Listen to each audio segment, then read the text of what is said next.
bá fẹ́ síbi rántí kó rántí pé ikú ń bẹ tó bá fẹ́ hùwà ìkà kó ṣe rántí àti sùn ẹ ìwà ìkà ìwà ìkà ìwà ìkà kò pé ká má dàgbà ká darúgbó ṣùgbọ́n ọjọ́ ra ti sùn lẹ́bọ̀.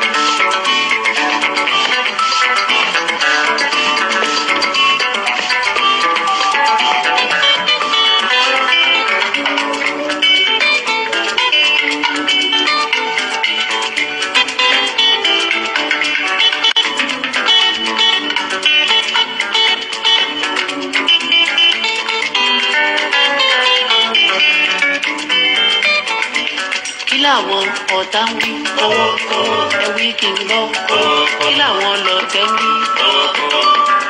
Must be your welcome. Good morning, good afternoon. You are welcome. Ẹ máa bá mi share, ẹ máa bá mi share.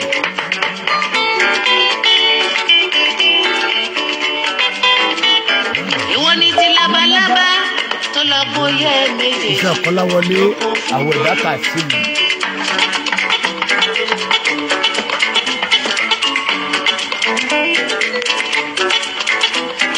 Ìwọ ni ti labalábá tó lọ bóyá méje. Oko fún dolo. Kílódé, please, I love you too.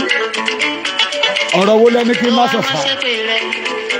Wọ́n bá sáré ìjẹ. Ọ̀rọ̀ wo lẹ́ni kí n má sọ? Ẹ bá mi sọ síta sá.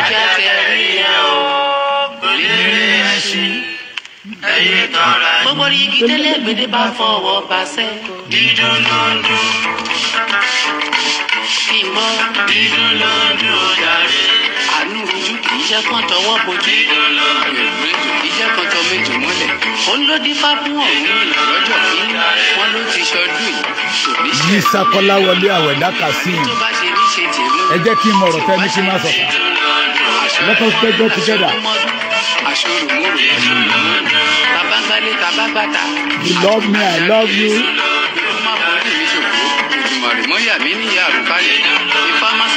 Mufti ìyọ́nú Ọlọ́run bẹ̀yìn ẹ jẹ́ kí n mọ̀ ọ̀rọ̀ náà. Owó ti tán lọ́wọ́ wọn, pàmbàpàmbà ló kù lẹ́sẹ̀. 20 ọdún lè ní, 30 ọdún lè ní, 100 ọdún lè ní. Báyìí náà máa rí Wotowoto láfíà lọ́wọ́ bá fẹ́ síbi rántí kó rántí pé ikú bẹ́ẹ̀ Odua ayẹyẹ kọsà. Broda Yí Kọ́láwọlé àwẹ̀dá kàrí.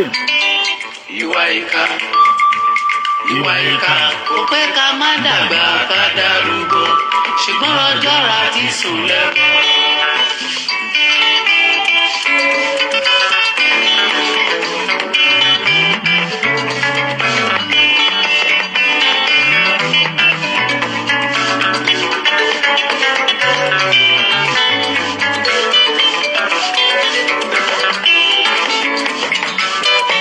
Caso bàbá mi praise Adébáyọ̀ Síìtì, bàbá mi Ṣakiru Azeez.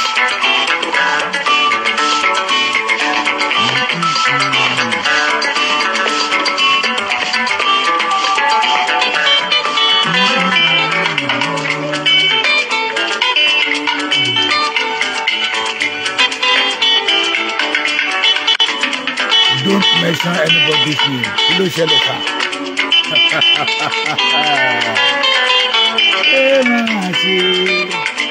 Kí làwọn ọ̀tá ń wí ẹ̀wí kì í gbọ́ kí làwọn lọ́tẹ̀ ń wí. Àdàbà owó mọ́ ojú tẹ́lẹ̀ gan ló máa ṣe.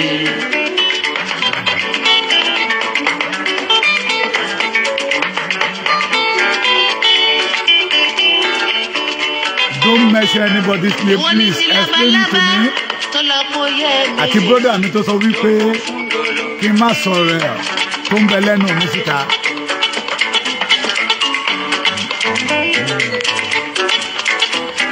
Èwo ni ti labalábá tó lọ kó yẹ méjèèjì tó kó fún lólu. Bàbá mi Ṣakiru àṣìṣe ọwọ́ ẹ̀kọ́. Tó wá ránṣẹ́ pé rẹ̀ kó bá sáré ìje. Ajá tẹ̀rí yẹn, ajá tẹ̀rí yẹn o, kò lè rí ẹṣin. Ẹyẹ tọ́ra. Gbogbo igi tẹ́lẹ̀ gbèdé bá fọwọ́ pàṣẹ. Dídùn ló ń dùn. Ìmọ̀. Dídùn ló ń dùn jàre. Àánú rojú kì í jẹ́ kán tọwọ́ bojú. Dídùn ló ń dùn. Kì í jẹ́ kán tọ méjì mọ́lẹ̀. Ó ló dín fáwọn. Ẹ bá mi ṣe, ẹ bá mi ṣe, ẹ bá mi ṣe, ẹ bá mi ṣe. Wọ́n ló ti ṣọdún yìí, kò ní ṣẹ̀ mí. Òun ìlànà tó bá ṣe ní ṣe tèmi, tí ò bá ṣe ní ṣe tèmi. Ìyá mi Yétúndé. Ìyá mi Stella Abiodun, you're welcome. Long time.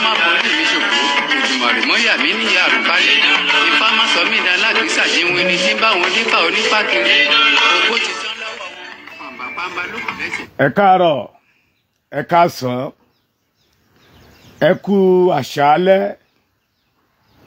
Ìjọ tí Yorùbá bá ti ríra ẹni náà ni wọ́n á ní ẹ kú ọjọ́ mẹ́ta. Mo tún kí yín láàárọ̀ gbogbo ẹ̀yin ọ̀jọ̀gbọ́n, ẹ̀yin onímọ̀ àti gbogbo ẹ̀yin olóyè ọmọ Yorùbá káàbàtà.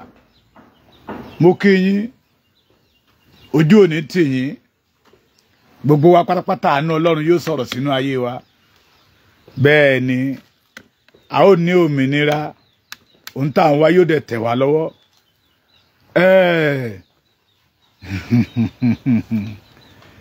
Ẹ jẹ́ ń bẹ̀rẹ̀ báyìí pé ẹ̀yin bàbá wa tẹ́ wà l'Amẹ́ríkà ẹ má gbàgbé rally tẹ́ fẹ́ bẹ̀rẹ̀ ní on the 19th September to 25. Ẹ bá wa gbé ìrìn àjò yẹn dìde. Bẹ́ẹ̀ ni Ọlọ́run kò ní jẹ́ kí ẹ ṣàṣetì láṣẹ Olódùmarè. Ẹ má dẹ̀ gbàgbé rédíò wa náà, Yorùbá Nation Radio TV. Ẹ download ẹ jẹ́ ká jọ máa gbọ́ tiwantiwa ní. Bẹ́ẹ̀ ni ẹlẹ́nu nírùn ló làmù ìyá ẹ̀. Ẹ ṣe mo sọ fún yín wípé I did not have time for any religion because àti mùsùlùmí àti kìrìsìtẹ́nì àti oníṣẹ̀ṣe mo rí pé gbogbo wa we did not have freedom. That is why what is happening today tó fi ń ṣẹlẹ̀. Nítorí pé tí ìran Yorùbá bá wà nínú òmìnira,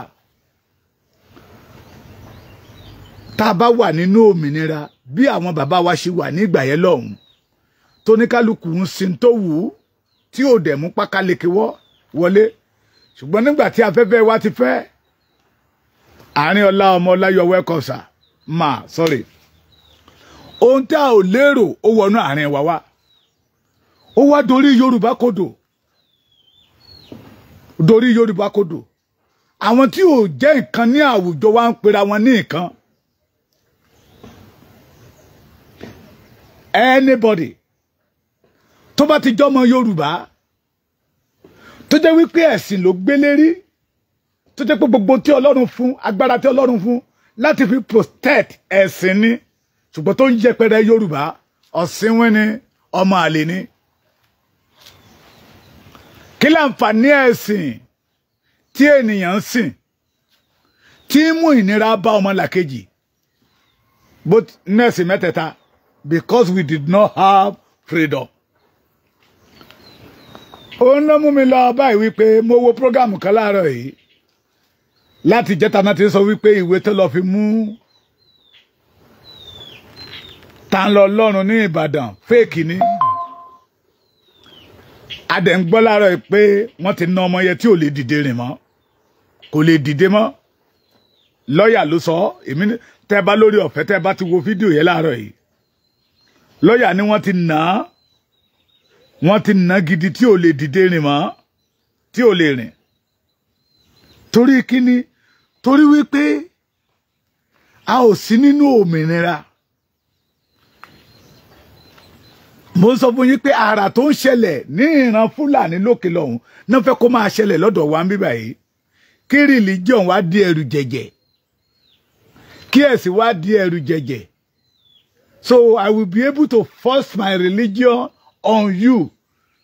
Ìwọ náà ìwọ wà lè lórí ọ̀fẹ́ láti force religion ti tiẹ̀ lé mi lórí tí ò yẹ kó rí bẹ́ẹ̀. Sorry o ẹ̀yin tèmi ẹ má bínú o. Tí ò dẹ̀ yẹ kó ṣe kí ni kó rí bẹ́ẹ̀. Wọ́n ti ná ta lọ Ọlọ́run wọ́n ní kò lè rìn. Èmi mọ̀ pé Ọlọ́run á kó yọ. Ṣé gbọ́ mi? Religion tó bá jẹ́ pé lóòótọ́ religion àfi sìn Ọlọ́run ni, àfi mọ rírì orí Ọlọ́run ni, àfi ń wá ojú Ọlọ́run ni, ṣé ó yẹ kó le tó báyìí? Àwọn bàbá wa tá jogún kínní lọ́wọ́ wọn, ṣé báyìí la ṣe bá lọ́wọ́ wọn? Ibi tí mò ń lọ rèé, ọ̀pọ̀lọpọ̀ àwọn tá à ń rò pé ẹlẹ́sìn ni wọ́n, tó jẹ́ wípé wèrè ọ̀sìnwín ni wọ́n. Number one of them tí mo rí òní ẹ máa tẹ́ pé ní Mufti Ìwó, ó ti ya wèrè. He was a real mad man. Wèrè ni. Èrèdí tí mo sọ pé wèrè ni. Pé that is what Nigeria want to be happen in Nigeria. Ni wípé ẹ mú ìyàn. Pé ó bú ìyàn. Ẹ gbé lọ kóòtù. Àbí bẹ́ẹ̀ kọ́, ẹni tá a gbé lọ kóòtù ó ní orí ọ̀fẹ́. Àwọn wo ló ń pè mí náà? Ó ní orí ọ̀fẹ́ láti gba lọ́yà. Ẹni tó gbé ènìyàn lọ kóòtù náà ní orí ọ̀fẹ́ láti gba lọ́yà. Ẹ wá gbọ́ wípé Sowore àti bàbá Fẹ́mi Fálànà wọ́n fẹ́ intervene, wọ́n fẹ́ dúró láti lè gba béèlì ọmọkùnrin yẹn. Mufti Ìwó bá bẹ̀rẹ̀ sí sọ̀rọ̀ sí Fẹ́mi Fálànà. Bí Ekiti man, Fẹ́mi Fálànà is one of our father. Tẹ́yìn bá ní àwọn kan pé ògo Ìlọrin ni wọ́n, pé they are untouched. Fẹ́mi Fálànà was ògo Ekiti. Ògo Ekiti ní barrister Fẹ́mi Fálànà. Untouched náà ni. So ohun tó lè mú ẹ tẹ́ fi mú ta lọ Ọlọ́run tó sọ̀rọ̀ sí ẹ̀mí Ìlọrin, ó sọ̀rọ̀ sí àwọn àgbààgbà Ìlọrin, àwọn onímọ̀ Ìlọrin, ó sọ̀rọ̀ sí wọn. Tó fi jẹ́ pé òun lè fi mú ta lọ Ọlọ́run tó fi mú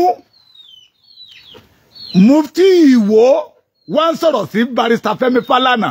Kò sọ Fálànà ò tí ì sọ̀rọ̀ wípé ohun tẹ́ ṣe yẹ is wrong. No. Ẹ ti mú yàn in a legal way. Mo ń gbọ́ nínú kóòtù yẹn lẹ́nìí wípé one case ẹ̀sùn ẹyọ kan ọmọ yẹn dẹ̀ ń jẹ́jọ́ ní kóòtù méjì. Mi ò ń ṣe wa mòfin. Ṣùgbọ́n tó lè mú Fẹ́mi Fálànà pé okay òun accept kọ́tẹ̀ lọ gba béèlì ẹ̀ kó máa tilé wá jẹ́jọ́ tó mú Ìwó Mufti Ìwó jáde síta wá sọ rubbish nígboro ẹnu. You are mad. Níbi tó gbóyàdé à ń sọ fún yín, mo ní Yorùbá we are in bondage. Inú mi dẹ̀ ń dùn fún gbogbo ohun tó ṣẹlẹ̀ pé true we are in bondage. Tẹ́ bá wo fídíò Mufti Ìwó, ó ń sọ wípé tó bá jẹ́ sẹ́nítọ̀, tó bá jẹ́ gọ́vnà, tó bá jẹ́ ààrẹ, tó jẹ́ barista, tó bá dá sọ̀rọ̀ yìí, ó máa wọlé ní agbára wo ló ní? Ṣẹ́yìn àfáà yìí náà kọ́ ni. Tábálà àní sọ̀rọ̀ tẹ́yìn àfáà kò kà wá ní. Ṣẹ́yìn àfáà yìí náà kọ́ ni. Ìwọ Mufti, níbo ló ti wá jẹ́ wá? Who are you? Mufti Ìwó, who are you? Last year ló kó àwọn terrorists wọlé sí Ìwó. Bí àwọn Lebanese ni, bí àwọn Al-Qaeda ni, tó kó wọn wọlé sí Ìwó, tó kó wọn lọ sí palace Oníwó, tí wà tó níwó tẹjọ ṣòṣì bí ẹran ṣẹ́wó. So what tó lè mú ẹ pé ẹ mú ta lọ Ọlọ́run pé ó sọ̀rọ̀ sí àwọn ògo Ìlọrin? Tí ìwọ náà bá lè sọ̀rọ̀ sí ògo Èkìtì, èmi náà máa bẹ́ẹ̀ fà á. ìwọ játijàti rédèrèdè ọmọ àlè tí ń fọwọ́ sí júwèlé bàbá ẹ̀ jáde síta ọmọ ọba ni mí ọ̀rìnjínà ọmọ Yorùbá ni mí ọ̀rìnjínà ọmọ Yorùbá ni mí ìgbà táwọn Fúlàní ẹgbẹ́ ń gbé èèyàn àbí wọn pààyàn níwò àbí wọn ò gbọ́ pé àwọn Fúlàní ń pààyàn kiri kí ni o ṣe ń gbà yẹ ọmọ ọba akótilétà Mufti Ìwó akótilétà ni ẹ èmi ò bẹ́ẹ̀ lọ sórí ọ̀rọ̀ ẹ̀sìn but ohun tí ẹ ṣe tí ẹ níta ni Ọlọ́run ṣe tẹ́ ẹ fi mú òun náà nìwọ náà ṣe tẹ́ bá lẹ́nu pé torí pé ó sọ̀rọ̀ sí ògo Ìlọrin ìwọ náà sọ̀rọ̀ sí ògo Èkìtì so mẹ́wàá ọmọ àlè nìyí ẹ̀yin tẹ́ ẹ ń ṣe ẹ̀sìn tẹ́ ẹ rò pé ẹ̀sìn lẹ́ ń ṣe ẹ̀sìn Barrister káre lọ́run ó ní ìrọ̀rùn lábánigbà tá a dáyé ìrọ̀rùn lábánigbà tá a dáyé ìrọ̀rùn lábánigbà tá a dáyé o ìrọ̀rùn lábánigbà tá a dáyé ẹ má má jẹ́ àṣàyè bá ò tí báyé o ìrọ̀rùn lábánigbà tá a dáyé àwọn ọmọ yìí ti sọ ayé díbọn ṣe báyé ìyá mi Tóyìnlọ́lá Tàlàbí máa pè yín lénìí ẹ lè escape kọ́ mi tèní yóò dára fún yín ojú òní ti yín máa mi ẹ ti sọ ayé di bí a ò ti báyé ẹ̀sìn tí àwọn kan ṣe ń gbàyé lọ́n tí fi ń wu ni ẹ ti wá sọ ẹ̀sìn di ẹ̀sìn ríra ní lọ́kàn yín ní ọpọlọ yín ní mẹ́mórì yín àbí mẹ́mórì ọ̀pọ̀lọpọ̀ inú yín ti blow ìjà máa ṣẹlẹ̀ láàrin àfáà méjì ẹ pọ̀lọpọ̀ wa múra yín ẹ̀gbéra yín lọ sí court àpẹẹrẹ rere wo lẹ múlẹ̀ àpẹẹrẹ rere wo lẹ múlẹ̀ so títa ń lọ Ọlọ́run bá lè sọ̀rọ̀ sí àwọn àfáà yín kíjìpá àfáà Ọ̀fà ẹni tó ní kí n má dárúkọ má dárúkọ we are ready for this. Whatever will happen, we are ready for it. But I did not say anything about religion. Kò kàn mí. But tó lè mú Mufti Ìwó dárúkọ Fẹ́mi Fálànà tó sọ wípé kó sọ ẹnu ẹ̀. Kó má bàa kábùkù. Mufti wà á ká àbùkù. Ìwó yẹgẹ ò ní gbé ẹ́. Torí tó o bá mọ̀. O ti ń tasẹ̀ àgẹ̀rẹ̀ sí orísun ẹ. Orísun yẹn dẹ̀ máa jẹ ẹ́ níyà. Mi mẹ́ni tó fi ẹ jẹ Mufti o. And I don't know the meaning of a Mufti. Tẹ́ ń gbé kọ́ṣọ́ oníkọ́ṣọ́ lárugẹ tẹ́ ń la títí yín mọ́lẹ̀ ẹ̀yin wèrè rádìrádì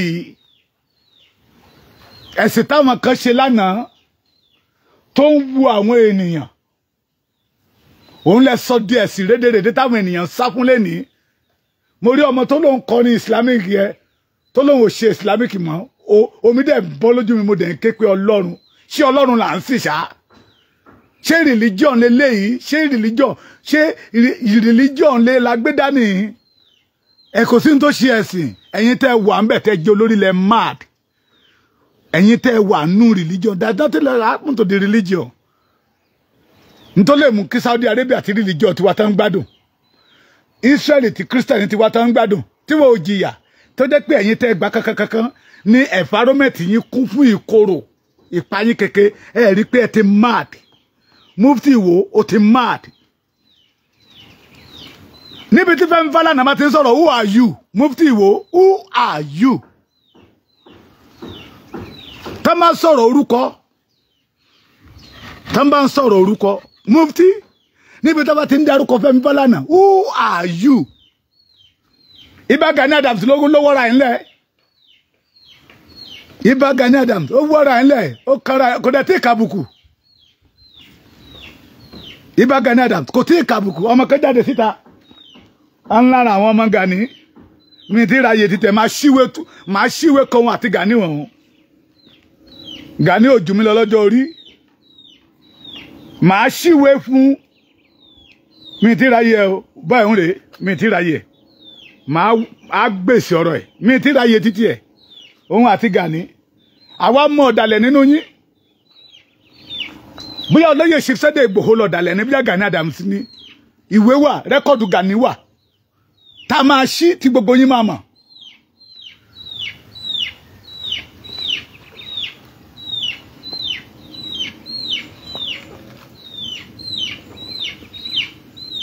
tá bá ń dárúkọ ó mọ̀ gbà tí Fẹ́mi Fálànà ti wà ní ìgboro ayé ni ó meye kéèsì tí Fẹ́mi Fálànà ti ń bá wọn fà ní Nàìjíríà ni face government fighting for the unity of this country. Mo ṣe ń bọ̀ lórí bàbá mi Fẹ́mi Fálànà náà o mo ṣe ń bọ̀ àtòrí ìṣòwò rẹ mo ṣe ń bọ̀ pé èyí tó tara wọn ó tó gẹ́ alúbàtà yìí dání náà but Mufti Ìwó ó jẹ́ nǹkan kan nínú ìgboro ayé o in Yorùbá land nobody know you are nothing ju ọ̀sìn wíwèrè tó yẹ kó wà láró ọ̀sìn ni ẹ́ wèrè ni ẹ́ bó ṣe sọ fún Gani Adams pé kì í ṣe gbogbo Yorùbá ló jẹ Ààrẹ Ọ̀nà Kakanfò lé lórí òun ló fà á ta ló mọ̀ ẹ́ ìwọ àti ọba Ìwó Oyin ta ló mọ̀ ẹ̀yin méjèèjì ṣe bọ́ba Ìwó òun ló ti kọ́rọ̀ ẹ̀jẹ̀ yẹ òṣìṣẹ́ tó lóhun òṣìṣẹ́ oníṣẹ̀ṣe lánàá ṣe bóun ló ti pariwo pé as a traditional ruler oníṣẹ̀ṣe là wá òwe Mufti Ìwó òwe obìnrin o small kò ní dáa fún ẹ tó gbọ́ mi Èkìtì lèmi wà Èkìtì rán àwọn èèyàn wá ṣebí Ìwó ló wà á jìnnà síra wọn rán àwọn ènìyàn wá tó bá rán àwọn èèyàn wá kò ní dáa fún ẹ ògo Èkìtì ní Fẹ́mi Fálànà ògo Èkìtì tó ń ṣàìn ògo Èkìtì Fẹ́mi Fálànà Barrister Wọlé Ọlánìpẹ̀kun bàbá wa Afẹ́ Babalọ́lá Ìbà Mufti of Nigeria àwọn ògo Èkìtì nìyẹn wọ́n pọ̀ rẹpẹtẹ so tí ọmọ yẹn bá lè sọ̀rọ̀ tẹ́lẹ̀ ó sọ̀rọ̀ sí àtìlẹ́ tó pera ní bàbá Bariga òfò ní gbogbo yín máa ṣe dànù òfò gbogbo tẹ́ ẹ ṣe lẹ̀ pátá ọmọ yín máa dìyà ẹ̀ ń ṣe pamọ́ ńlẹ̀ dà àwọn ọmọ yín ni àrọ́mọdọ́mọ yín máa jẹ ìyá ẹ̀ gbogbo ìpáyín kékeré tálẹ̀ ní ilẹ̀ Yorùbá àrọ́mọdọ́mọ yín máa jẹ ìyá ẹ̀ lè bọ́ àrọ́mọdọ́mọ yín máa jẹ ìyá ẹ̀ máa jẹ ìyá ẹ̀ you are not ready to defend the Yorubas but you ṣetán láti fìyà jẹ Yorùbá because ẹ̀yin máa ní ẹ̀yin ẹlẹ́sìn àwọn mùsùlùmí Saudi gan àwọn kìrìsìtẹ́nì Israel Jerusalem gan wọ́n fi wá ṣe yẹ̀yẹ́ aláàbọ̀ kúrò lọ́wọ́ òyìnbó amúnisìn àwa bọ́ sí ọwọ́ àwọn tó ń ṣẹ̀sìn tán ni wọ́n ń ṣẹ̀sìn àwa bọ́ sínú ìgbèkùn wọn to hell with you Mufti Ìwó ni ẹ má bínú tó bá jẹ́ pé mo mọ orúkọ ẹ̀ ni màá porúkọ ẹ̀ to hell with you ọmọ àlè ni ẹ o ọmọ àlè ni ẹ ó kéré láti máa sọ kátàkátà ọ̀rọ̀ sí Fẹ́mi Fálànà tó gbọ́ mi international man ni local man ni ẹ ìrìn àjò tó bá kọjá Ìwó tó bá ṣe mọ̀nàmọ́ná tó bá tẹ Èkìtì tí n bá gbọ́ pé ó tẹ Èkìtì màá ní kán ní ànàfẹ́ kú èmi kékeré ni mo sọ bẹ́ẹ̀ kán ní máa tán pè ní Ìwó Mufti Ìwó ó wà ní Central Mosque tó wà ní Adó bíbà yìí bí ọlọ́pàá bá pé mílíọ̀nù mẹ́ma wọ́n á gbé ẹ wọ́n ní ànàfẹ́ kú wàá mọ̀ pé you are nothing tẹ́fẹ́ fi ẹ̀sìn dá wàhálà lẹ̀ ẹ̀yin tẹ́ ẹ̀ jẹun kankan and he make a mention something ó ní gbogbo ẹ̀yin mùsùlùmí ilẹ̀ Yorùbá lẹ́ti ṣe mítí papọ̀ pé ókè bẹ́ṣẹ̀ máa dalẹ̀ Yorùbá rú ni and I want all the Muslim ẹ̀yin àgbààgbà Muslim ilẹ̀ Yorùbá tẹ́ ní làákàyè tẹ́ lóye tí ẹ ka original Kùránì tí ẹ ṣe irú ilé tí Mufti Ìwó kà tó fi ya wèrè tó fi da ọ̀sìn wé you must come out and deny it pé ẹ ní àjọṣepọ̀ pẹ̀lú ẹ̀ and I will use this man tí mo rí torí kò sígbà tí n bá rí lórí social media màá jókòó tí màá wò torí mo máa ọ̀rọ̀ tó máa ń jáde síta ọ̀rọ̀ tó ń ṣe èèyàn lóore ni wá sí títí ẹ̀ kìrìsìtẹ́nì máa rí mú bẹ̀ mùsùlùmí máa rí mú bẹ̀ alábàláyé máa rí mú ẹ̀, that is Akeugba Gold nìbàdàn. So ẹ̀yin àgbààgbà all the imam, ẹ̀yin àfà ní ilẹ̀ Yorùbá tí akatakiti ètí Mufti Ìwó gbédé, tó bá jẹ́ pé lóòótọ́ lẹ support ẹ̀, tó bá jẹ́ pé lóòótọ́ ẹ̀ bá ṣe mítí papọ̀, you must come out and deny it pé ẹ̀ bá ṣe mítí papọ̀. Bàbá Akeugba Gold, because ẹni ìgbésẹ̀ tí mama bá ń gbé nísinsìnyí, it show that Akeugba Gold bàbá Àjàní Bello, all the top man tá mọ̀ pé mùsùlùmí ni yín, tá dẹ̀ ń wò pé yes ẹ jẹ́ kan nínú ògo Yorùbá, a jẹ́ wípé ẹ mọ̀ pa ẹ̀ bí wọ́n ṣe ń gbé ìran Yorùbá wọlé. Bí somebody like ele tó pera ẹ̀ ní Mufti Ìwó tí ò jẹ́ nǹkan kan tó ń pera ẹ̀ ní mẹ́wàá, ìṣẹ̀dálẹ̀ Yorùbá ó máa fìyà jẹ àyàfi tó bá tẹ̀lé Yorùbá nìkan lóko. That is why I say we are in bondage. Ohun tó ṣẹlẹ̀ yìí ẹjẹ́ jájọrò, we are in bondage. Ṣé tó bá jẹ́ pé àti gba orílẹ̀-èdè wa ni ṣé gbogbo ohun tó ṣẹlẹ̀ yá máa ṣẹlẹ̀? Kí Yorùbá wà nínú ìfọ̀kànbalẹ̀, ká wà nínú ìkáwọ́ ara wa, ṣé orú gbogbo ìyà máa ṣẹlẹ̀? We are in bondage. Ó tó ṣẹlẹ̀ láwọn ìlú tó ní òmìnira kò lè ṣẹlẹ̀ ń bẹ̀ náà. Wọ́n ṣe ẹ̀sìn wọn. Israel, Mùsùlùmí wà ní Israel. Àwọn tí ò túmọ̀ Ọlọ́run gan wà ní Israel. Wọ́n torí pé Kìrìsìtẹ́nì wá látọ̀dọ̀ wọn, ó kàn tẹ̀ káàkiri àgbáyé, kán máa ya wèrè bí àwọn tó péré, mọ́ ṣe ń ṣe àwọn ṣe ń ya wèrè lénìí. Bẹ́ẹ̀ dọ́dọ̀ àfáà. Táàfà bá máa woṣẹ́ fún yín, a gbé Bíbélì síta, a gbé ọ̀pẹ̀lẹ̀ Ifá síta. Bẹ́ẹ̀ dọ́dọ̀ pásítọ̀ náà, tí pásítọ̀ bá ti rí pé ṣe bàbá á wọlé, a gbé Ifá síta, á nà mọ́lẹ̀ wọn jàn. Tó bá dẹ̀ dé táwọn á lọ máa kọ̀ndẹ́mù ara wọn, ẹlẹ́bọ ni ẹ́, ẹlẹ́bọ ni ẹ́. Mẹ́wàá àwọn mẹ́tẹ̀ẹ̀ta ló ń roko ti ara wọn. Because we are in bondage.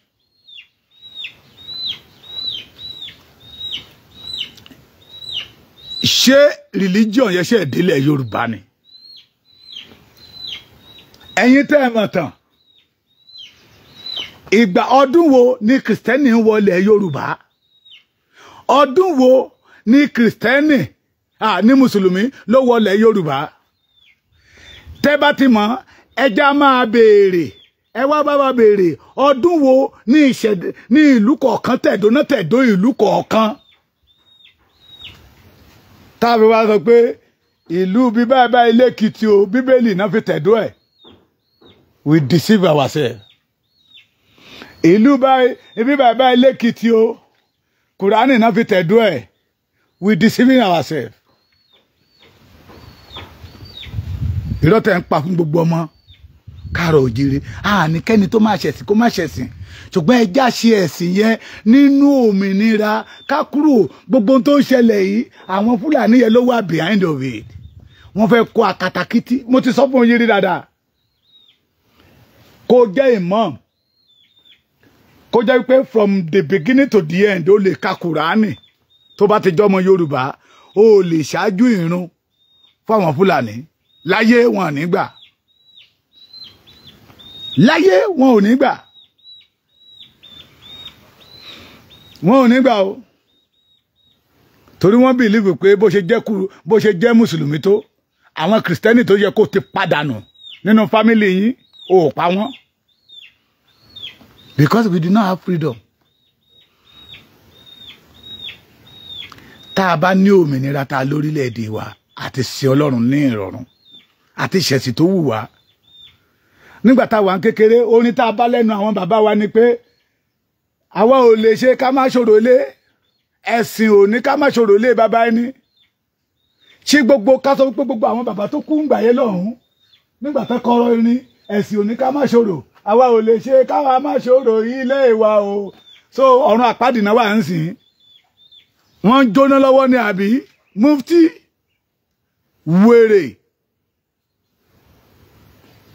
Tẹ́ ẹ bá ní ta lọ́lọ́run ṣẹ̀, ó bú àwọn tí ò yẹ kó bú, ó bú ògo Ìlọrin, Mufti ìwọ náà bú ògo Èkìtì. You must be arrested and jail. Ọmọ ìran kíran ni ẹ. Ẹ̀yin aláìnírònú yìí. Ẹ̀yin ọmọkọ́mọ. Ní àwùjọ kan àwọn kan sọ fún wa pé àwọn ọmọ àlè Yorùbá ló ti dàgbà ló fọ́ Yorùbá lójú pọ̀ káàkiri. Nígbà táwa wà ní Èkó, àwa máa ń lọ sábẹ́kúta lọ ń ṣe ọdún iléyá lọ́dọ̀ àwọn ọ̀rẹ́ wa. Tí Christmas bá tún dé náà àwọn náà tún wá láti Abẹ́òkúta wá sí Ìjẹ̀ṣà Tẹ̀dó. Yorùbá ò jàjà ẹ̀sìn rí, ṣùgbọ́n nígbà tẹ́yìn ọmọ àlè dàgbà tán, tẹ́ dàgbà, tẹ́ dalé kéwú bíi méjì mẹ́ta lẹ̀, ẹ bẹ̀rẹ̀ wèrè. Ẹ bẹ̀rẹ̀ wèrè. You as a Mufti Ìwó as a one of the number one. Ẹ bẹ̀rẹ̀ wèrè. Ọ̀rọ̀ tó máa dá wàhálà lẹ̀ láàrin Yorùbá lẹ́ ń sọ, ìyà tó ń jẹ Yorùbá gẹ́gẹ́gẹ́gẹ́ ẹ̀yin orí. Ẹ dẹ̀ mọ̀ pé Yorùbá wà nínú ìgbèkùn. Yorùbá ló wù yìí, Yorùbá ló wù mí, you are welcome. Àfáà ni tó gbọ́ Yorùbá ló wù mí TV. Àfáà ni tí òye Kùránì yé. Gbogbo oúnjẹ kalẹ̀ àjọ máa jẹ ni. Nínú ilé ọ̀dọ̀ mi, I have a Muslim. Tẹ́ bá ń gbọ́ tí n bá sọ wípé akọgun òòṣà. Ìyá kankan ló bí wa, but it's more than ìyá. Ọ̀nà bí tẹ̀lé mi in spiritual realm. Akọgun òòṣà yẹn náà bí tẹ̀lé mi. Last born ìyá mi ni mí o. Ṣùgbọ́n mo ti ní àbúrò tán bí tẹ̀lé mi. Tó bá wálé ọ̀dọ̀ mi mo wá rí pé orí ibi tó ti kírun kò tẹ́ mi lọ́rùn. Mo torí ẹ̀ mo lọ ra ẹní. Mo lọ ra ẹní. Yorùbá ò jàjà ẹ̀sìn rí. Ẹ̀kẹ̀dẹ̀ ń da gbogbo ẹ̀ papọ̀. A ní ká kúrò nínú ìgbèkùn. Ká kúrò nínú ìgbèkùn. Káwa náà lè express ìgbé ayé ìrọ̀rùn. Mo sọ fáwọn ènìyàn, kò sí nǹkan kan tí Nàìjíríà fi rọ̀ wá lọ́rùn. Ẹ̀sìn tó yẹ kó fi rọ̀ wá lọ́rùn máa tó sọ di nǹkan mímọ́ wá lọ́wọ́ yìí.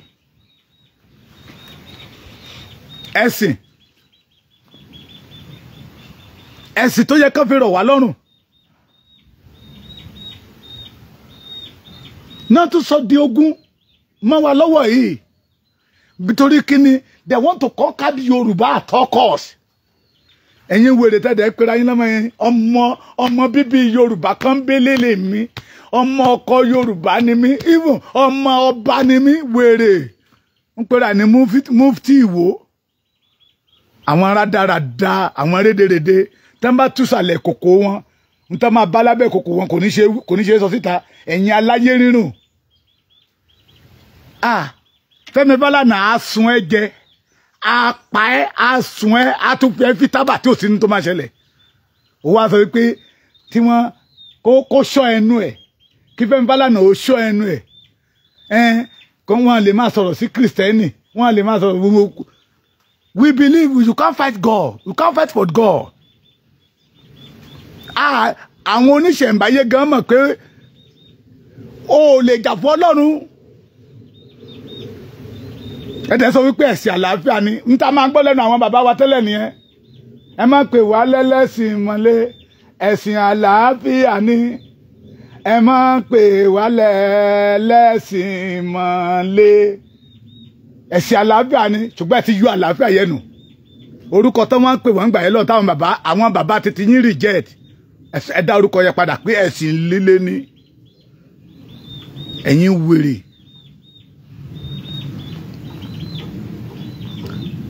Don't tamper with Ògo Ekiti. Fẹ́mi Fálànà is one of them. Barrister Fẹ́mi Fálànà. Son. Not ordinary son. International one. International lawyer. Kí ni ìwọ mọ̀ nípa òfin? Tá a bá fẹ́ ṣe Yorùbá ní pé tá a bá fa gbùrùgbùrù àfagbó. Ẹ kidnap ọmọ yẹn ni now. Ẹ̀yin ẹ kidnap àwọn ọmọ yẹn ni. That is why ni mo tún sọ pé Akéwùgbà Góòdì bàbá yìí bàbá láyére yìí Àjàní Bello, ẹ̀yin ọmọ bàbá Àjàní Bello ẹ gbẹ́dọ̀ jáde síta kẹ́ ẹ sọ wípé bàbá Àjàní Bello did not know anything about it. Bàbá Akéwùgbà Góòdì àtẹ̀yìn ìmáàmù aláyére tí ẹ fi ẹ̀sìn báyé yín jẹ́ tí ẹ fẹ́ fi ẹ̀sìn bọ́jọ́ láyé jẹ́ torí àwọn mufti Ìwó àti bàbá Bàrígà ṣé bàbá Bàrígà ni wọ́n kidnap ọmọ yẹn ni that is kidnap bí a ti ní Nàìjíríà bàjẹ́ tó lé ní is against the law of the land ẹ kidnap ẹ ni mo sọ fún yín pé mo Hausa ló ń túmọ̀ pé bó ṣe mu ní Ìbàdàn yẹn tó bá dé pé the right channel náà gbà ni ó yẹ kọ́kọ́ report sí police station tó wà ní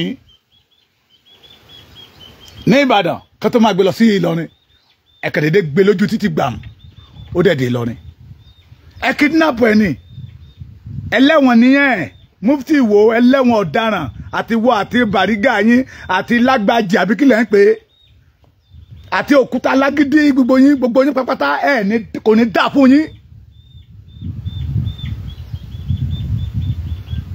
ẹ ń sọ Yorùbá lẹ́nu ẹ dẹ̀ ń tẹ Yorùbá mọ́lẹ̀ òfò ló máa ẹ̀fọ́ ṣe gbogbo yín òfò lẹ́ máa ṣe pẹ̀yìn Mufti Ìwó ó kéré obìnrin tí lọ́lọ́ àwọn jẹ̀kúrẹ́dú lọ́ọ̀yà tẹ́ ẹ̀ ń lò tó ń bá gbọ́ Fẹ́mi Fálànà wọ́n á tọ̀ sára pé barista Fẹ́mi Fálànà tó máa ní Fẹ́mi Fálànà wọ́n á béèrè lọ́wọ́ ẹ̀ pé Fẹ́mi Fálànà èwo kó wá ní Fẹ́mi Fálànà kan náà ní barista Fẹ́mi Fálànà sàn wọ́n á tọ̀ sára Ògo Èkìtì nìyẹn ọmọ wọn nílàwẹ̀ Ògo Èkìtì Fẹ́mi Fálànà ń ṣẹni tẹ́ ẹ lè yájú sí Fẹ́mi Fálànà Mufti Ìwó kì í ṣe ẹni tí ibùsẹ̀ gan orúkọ Fẹ́mi Fálànà ó wúwo lẹ́nu ẹ láti dá Mufti Ìwó òun ò ṣe ọ̀daràn ni wọ́ iṣẹ́ ọwọ́ ẹ̀ ò mọ̀ ó kó tẹ́rọ́rìsì wọlé kò sí ọmọ Yorùbá kan tó lè wọ any other country kó gbébọn dání bẹ́ẹ̀ ìwọ kó àwọn kan wọlé tó gbébọn dání they are more than 10 tó tún kó wọn lọ sí pálásì Olúwo Mufti Ìwó ọ̀daràn ni ẹ̀ ọ̀daràn akótiléta ọmọ ni ẹ́ arúgún ọmọ ni ẹ́ arúgún ọmọ ni ẹ́ so don't go there at all bẹ́ẹ̀ ni ìyẹn kan jáde nínú lára àwọn tó sọ wípé Ògo Ìlọrin làwọn bàbá wa ó ń sọ̀rọ̀ sí Wọlé Ṣóyínká níbi tí Wọlé Ṣóyínká bá ti ń sọ̀rọ̀ Professor Wọlé Ṣóyínká bá ti ń sọ̀rọ̀ káàkiri àgbáyé ẹ̀mí àyín ní Ìlọrin gan ò lẹ́nu ọ̀rọ̀ ń bẹ̀ mo sọ torí ń tẹ́ ẹ̀ bá fẹ́ kán ṣe fún yín ẹ má ṣe fẹ́ anybody who are you Mufti Ìlọrin who are you àtẹlẹ tó pèrè ní àlùfùlání elébi àfa elébi òun lẹ máa bá lọ́dọ̀ Pàṣọ òun lẹ máa bá lọ́dọ̀ Òṣùpá òun lẹ máa bá lọ́dọ̀ Kwawan òun lẹ máa bá lọ́dọ̀ àwọn onítíátà ìjọta bá ti lọ́dọ̀ Lizzy Anjorin ó lọ tọrọ owó mbẹ ni wéré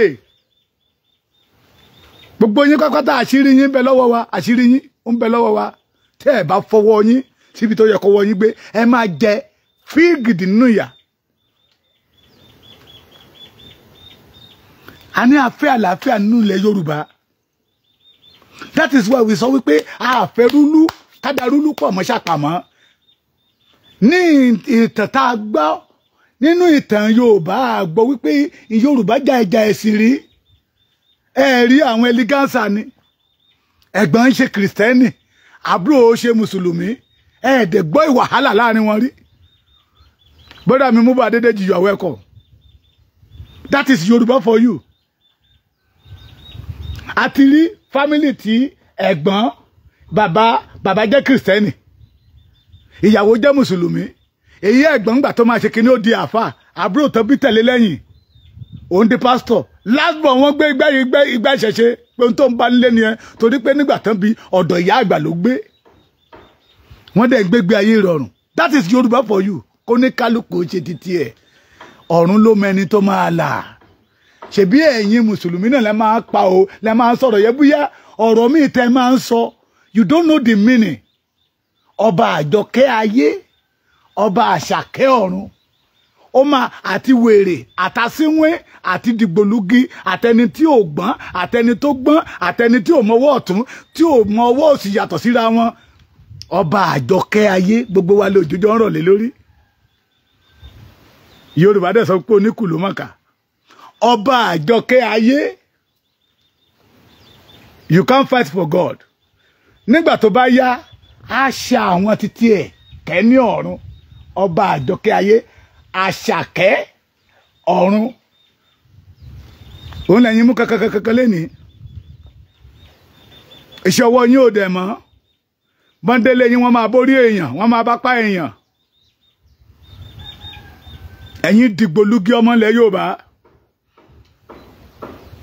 wọ́n rán yín wá ní àwa náà mọ̀ wọ́n rán yín wá torí pé wọ́n rí pé ọmọ tó papapapapa tí ò kú yìí you mention one statement in your video the first video tí mo rí pé òun la fi ń sọ fún Sunday Igboho pé kò lè jà fún Yorùbá who are you ìgbà tá a wá ṣe rálì ní Ọ̀ṣun ó ṣe jáde síta kò ní ìwọ ni Mufti Ìwó ọmọ Ọ̀ṣun state ní kò sí tó jọ a máa tẹ̀ mọ́lẹ̀ pàǹjọ yẹn ni ìwọ la máa fi ṣe àtẹ́pá tọ̀tá ẹ mọ́lẹ̀ 1 2 3 a máa tẹ̀ pa ní ọjọ́ yẹn ní ó ṣe jáde síta ẹ̀ ń bínú orí ẹ̀ ń fi fìlà dé dodo Sunday la fi sọ Sunday rẹ̀ kò lè jà fún Yorùbá ìwọ ló lè jà fún Yorùbá wọ́n tó tí wọn ò mọ̀ ní ìgboro ayé òjò pa bàtà pa jẹun etí ẹ̀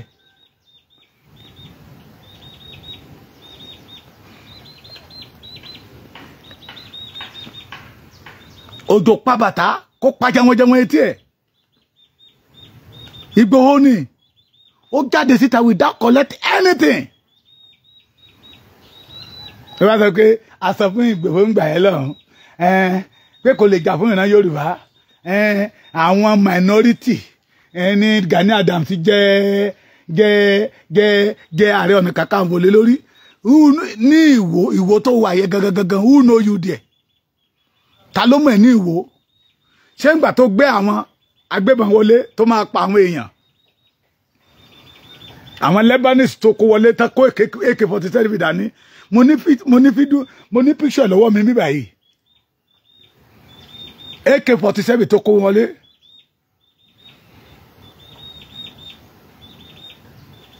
ẹ̀yẹ bastard ó wá wẹ́ni tó máa fi tayín nígbà tó fi Gani Adams tayín tí ò sẹ́ni tó yí ẹ lọ́wọ́ wò Gani Adams yẹ̀yẹ́ ara ẹ̀ ní ìran Yorùbá ni ipò tí Gani Adams wà ṣe ló yẹ kí gbogbo wa ká máa gbé gẹ́gẹ́gẹ́gẹ́ tó bá jẹ́ pé ó ṣeun ó dìde fún ìgbé ayé ìrọ̀rùn ọmọ Yorùbá ṣe ló yẹ ká máa gbé gẹ́gẹ́gẹ́gẹ́ bó ṣe dárúkọ Gani Adams yẹ kí mọ́tò ti wọ àwọn mọ́tò tó yẹ kó wọ Ìwó kó ti wọ Ìwó rẹpẹtẹ pé mọ́ṣáláṣí Mufti Ìwó yẹn là ń lọ a fẹ́ lọ ká wá lù ẹ̀ mọ́lé nílùkulù ṣùgbọ́n Gani Adams ò fi rẹ̀ sí ipò àgbà ní mo máa ń sọ dáadáa wọn fọjọ́ orí ṣe ó wá nítorí pé ó sọ ti Gani Adams kò sẹ́ni tó fún ẹ ní reply ó wá jẹ́ ògo Èkìtì ló fẹ́ bá máa ta sí ojo pábàtà padà wọn jẹ́ wẹ́tẹ́ kò ní dáa fún ẹ àti gbogbo tó jáde nínú ẹ ẹ̀yin dìgbòlugi ọmọ àlè akótilétà tó jẹ́ pé ń tẹ́ ń jẹ lọ́wọ́ lẹ́mọ̀ rántí ọjọ́ ọ̀la rántí bí ọ̀la ṣe máa rí pé àwọn bàbá yín ṣe bí Yorùbá ní bàbá títí ẹ bóyá Fúlàní dẹ̀ bá ìyá ẹ̀ dálé tán fi bí ẹ tí ẹ̀jẹ̀ ti wá dapọ̀ mẹ́jẹ̀ tó fi tí gbogbo yín fi sọ kàtàkàtà let us forget about religion gbogbo àwọn tó ń sọ̀rọ̀ tó ya wèrè lórí ta yìí ẹ̀sìn kọ́ ìwà burúkú tí ń bẹ lọ́wọ́ wọn ni ohun tó bá nílé náà fọ̀ jáde ohun tó bá nílé náà fọ̀ jáde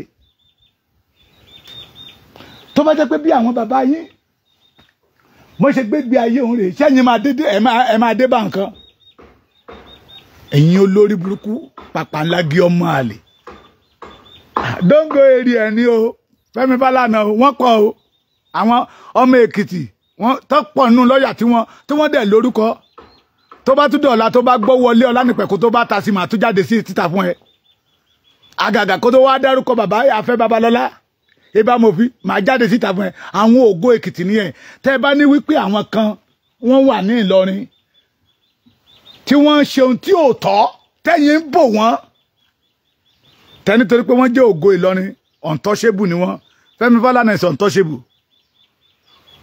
untouchable ni o don't go there o láì jẹ́bẹ́ wà kábòkù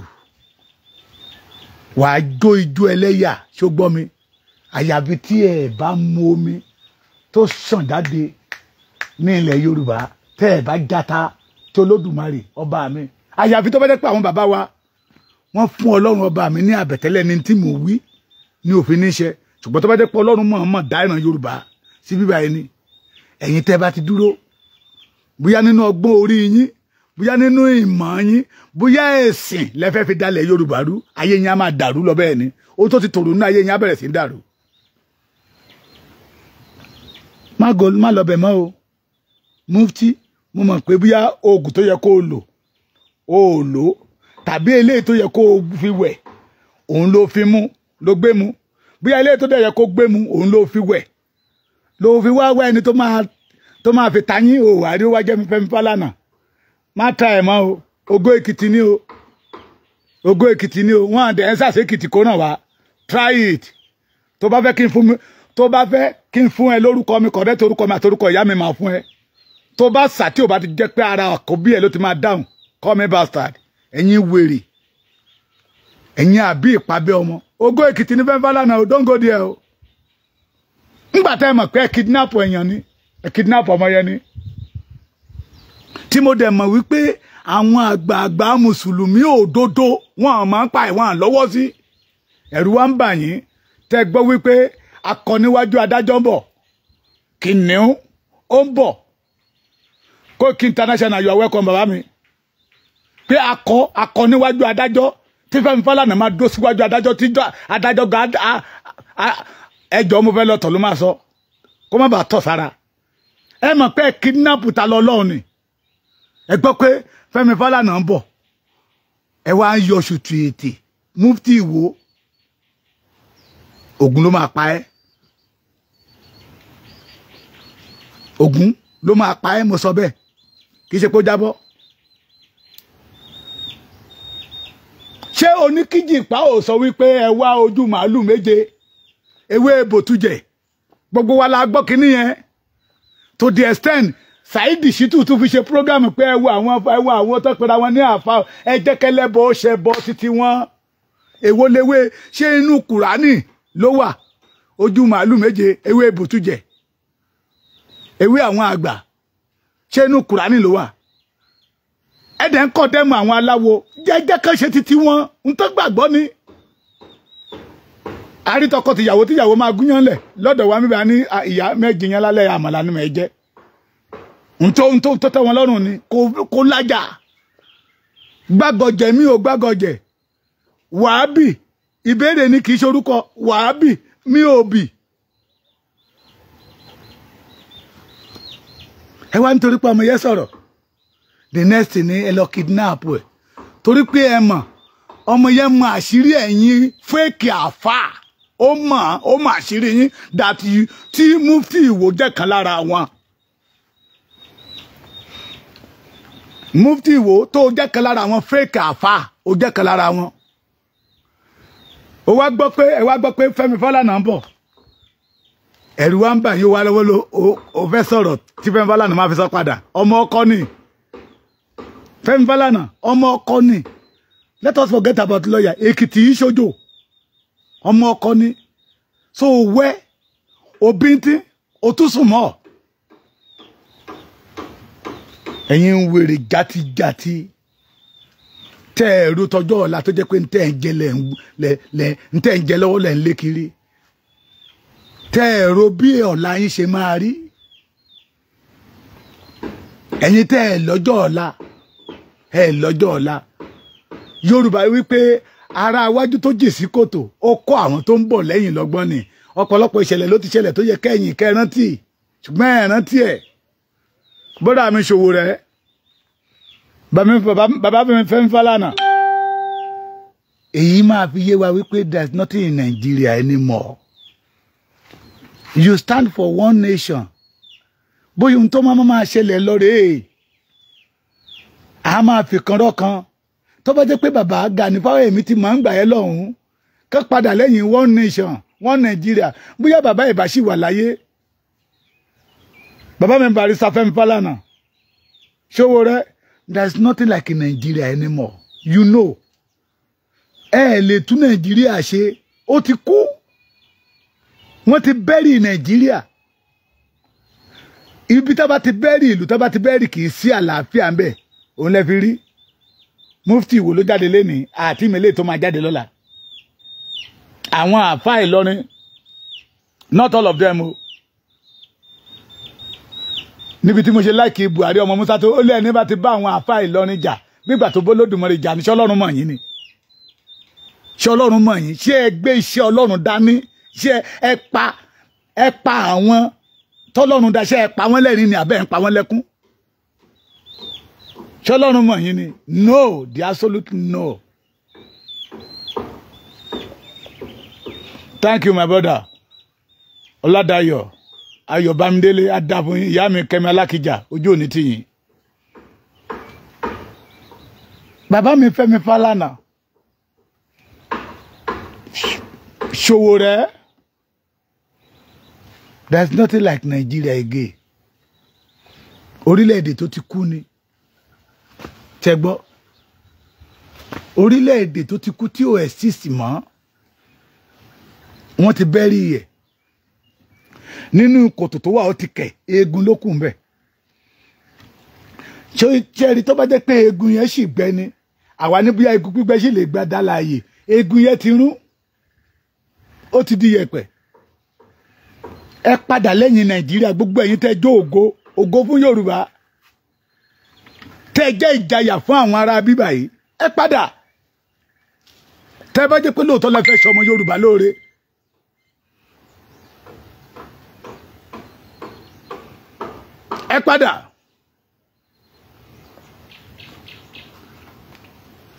ẹ padà sà tó bá jẹ́ pé lóòótọ́ lẹ fẹ́ràn womankind tẹ́ ní pé ẹ fẹ́ kí ìyàwó tọ́ sí ọmọ ìjọmọ ènìyàn bàbá mi it's better that you padà lẹ́yìn Nàìjíríà ká ẹ wá fèsì Yorùbá aṣọ yín di ògo torí Yorùbá ni torí ọ̀pọ̀ ènìyàn láṣẹ dá ẹ lọ́lá o torí tálákà ní bàbá ṣe bùkún ẹ padà there's nothing like a Nigeria again bí a ṣe máa fi rọlẹ̀ tá a bá padà lẹ́yìn Nàìjíríà kí Fẹlá for us kí Délé Gíwá kí Abíọ́lá kí Ọbáfẹ́mi Awólọ́wọ̀ kí Bọ́lá Ìgè lot of peoples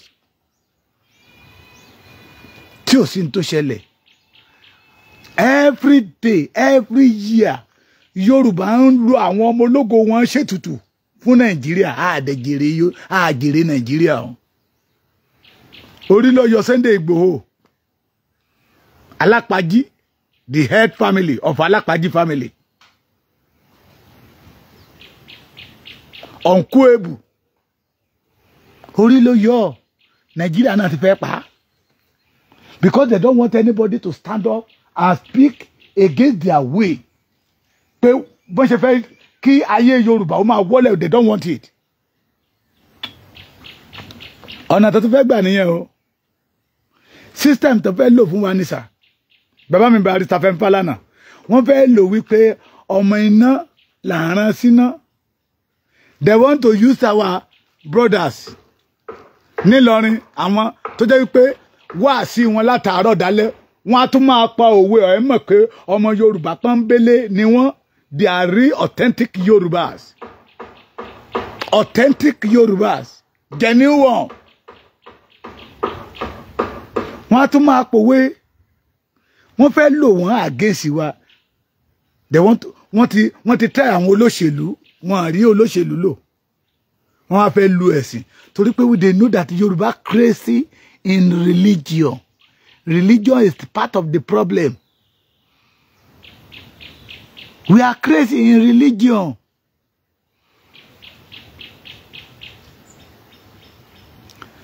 Pastor tí ò rí náà rí ara ẹ̀ a máa rí ìran sí ọmọ ọjọ́ bẹ́ẹ̀ la àfà tí ò lè gbára ẹ̀ là tó sọ pé òun máa fa àyà fún yín irọ́ ló ń pa.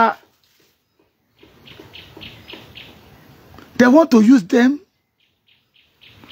láti lè oppress Yorùbá kán lè gba tán fẹ́ gbà lọ́wọ́ wa láti sọ wá di mùmú èyí tán máa fẹ́ lè panu wa kan pa á kí ilẹ̀ wa kó lè di titi wọn. Bàbá mi Barrister Fẹ́mi Fálànà, you are from Ìláwẹ̀. You know that Ìláwẹ̀ ilẹ̀ tó ń ṣàn fún wàrà tó ń ṣàn fún oyin ni. That is their target. That is their target, sir. The solution ní kẹ́ padà lẹ́yìn ìwọ Nàìjíríà yẹn sà kò sí nǹkan kan Nàìjíríà mọ́. You know ó ti pẹ́ tẹ́tí ń pariwo ìbọ̀ ẹ pa nígbà yé Buhari nígbà yé Ọbásanjọ́ nothing kò sí nǹkan rere tó jáde ńbẹ̀. Ọbásanjọ́ tún kúrò ńbẹ̀ lẹ́yìn ẹ̀rùn ìbá ọdún méjì tí Yar'Adua lò ẹ pariwo yìí náà ni pé people are suffering no solution. Nígbà tí Jonathan débẹ̀ ajagbajagba ẹ pariwo Jonathan tún kúrò ńbẹ̀ bàbá ẹ pọ̀ ẹ ti gbàgbé rálí Ọjọ́ta tẹ́ ẹ ṣe ń gbà yẹn lọ́hùn láyé subsidy nígbà Jonathan you are there ẹ pariwo ààrẹ sì ti Buhari ẹ tún sọ̀rọ̀ ẹ tún làágùn ìmílà tún wà lórí ẹ̀ yìí nothing change. Let's try another way again. Bàbá mi Fẹ́mi Fálànà ẹ bá àwọn lọ́ọ̀yà tó jẹ́ ọmọ Yorùbá àtàtà sọ̀rọ̀ àwọn tó ní ẹnu pé Nàìjíríà ti kú. Take care of your people. Ẹ jà fún àwọn ìran titi yín. Ẹ ní orí ọ̀fẹ́ bàbá Fẹ́mi Fálànà bàbá Wọlé Ṣóyínká tí ẹ parapọ̀ mọ́ Ọbásanjọ́ àjẹlúrun abàlújẹ́ ọmọ àlè ẹ kó wa kúrò nínú ìgbèkùn yìí kí orúkọ yín má bàa parẹ́. We are in bondage, we are in pain. Yorùbá ṣe rí embargo wanted ìtàgbélé ṣe Sunday Igboho lórí Sunday Igboho kọ́ náà gbélé lórí o gbogbo ọmọ Yorùbá náà gbé embargo yẹn lé lórí. We are in pain, we are in trouble in this country called Nigeria. This is not a country. Mami Bumi Adeleke, you are welcome. Ẹ ti wá jáde kúrò ńbẹ̀. Ká tẹ̀ sọ èdè wa. Ká promote ara wa. Ohun tí Ọlọ́run gbìn sọ́dọ̀ wa ó tó bàbá mi ẹ mọ̀ you are from Ekiti bàbá Fẹ́mi Fálànà. Ẹ mọ̀ àwọn àpáta tó wà l'Ekiti tó jẹ́ pé 200,000 years wọ́n ṣe ń fọ́ wọn àti ìrìfọ́ tán. All the company tó wà tó jẹ́ ti Yorùbá pátápátá àwọn ará bíbá ti parun.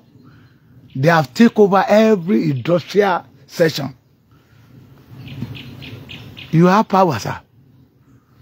You have the connection. Let people know pé Yorùbá wà nínú ìgbèkùn. That we reject Nigeria totally. We do not belong to Nigeria.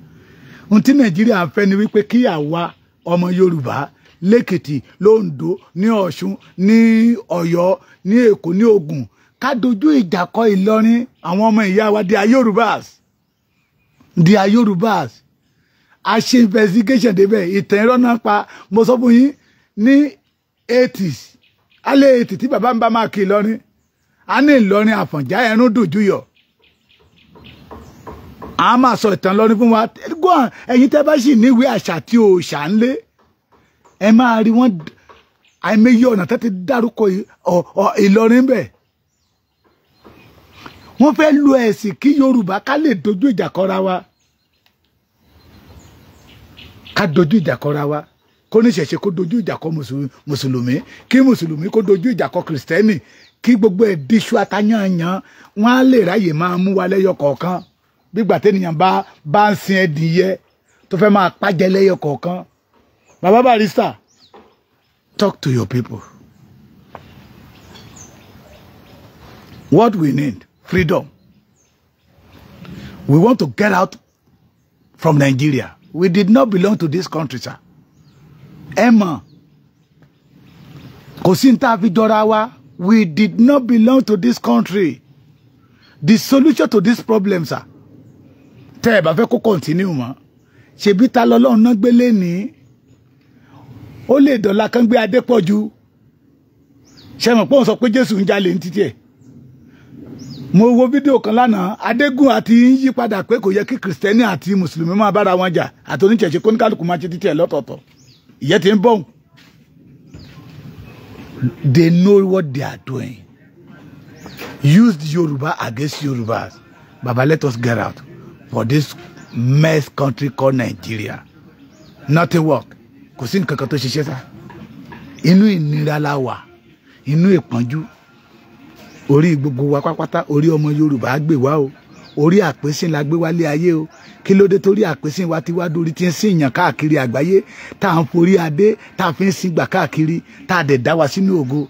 Àpáta tó wà lẹ́yìn mi ń lọ ó lọ sẹ́yìn lọ́hùn. Bàbá Barrister Fẹ́ńfálànà wọ́n lè fọ́ ilé ìtàn ní 50 years. Wọ́n náà ti wá wo ara àpáta tó fi ṣe sìmẹ́ǹtì ni. Ṣé ó yẹ kí Fúlàní jèrè ẹ̀? That is why they are coming to our land. N tó fẹ́ gbà lọ́wọ́ wa nìyẹn. Wọ́n ti lo ọ̀nà kan lọ́dọ̀ àwọn olóṣèlú. Wọ́n rí pé a ti get the system tó fẹ́ lo àwọn olóṣèlú fún. Wọ́n wá fẹ́ lo religion wọlé. Baba, there is nothing like in Nigeria again. Brother mi Sowore, stay away for one Nigeria. Forget about revolution.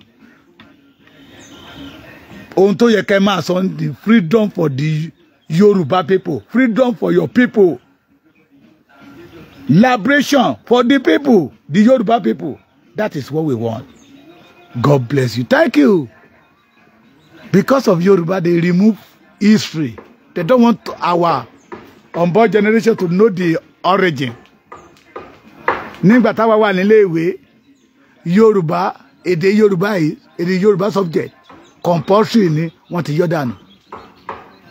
Wọ́n dẹ̀ sì ń sọ Fúlàní lọ́dọ̀ wọn lọ́hùn. Bàbá mi not work in Nigeria again. Ẹja gba orílẹ̀-èdè wálẹ̀. That is the solution for the problem. Ẹ̀yin ọba ilẹ̀ Yorùbá, ẹ kú tiyín o, ẹ dákẹ́. Àbùkù tó lúwo kàn lọ́wọ́ Adélékè, gbogbo yín ṣe máa kàn. God bless you. Ó dàbọ̀.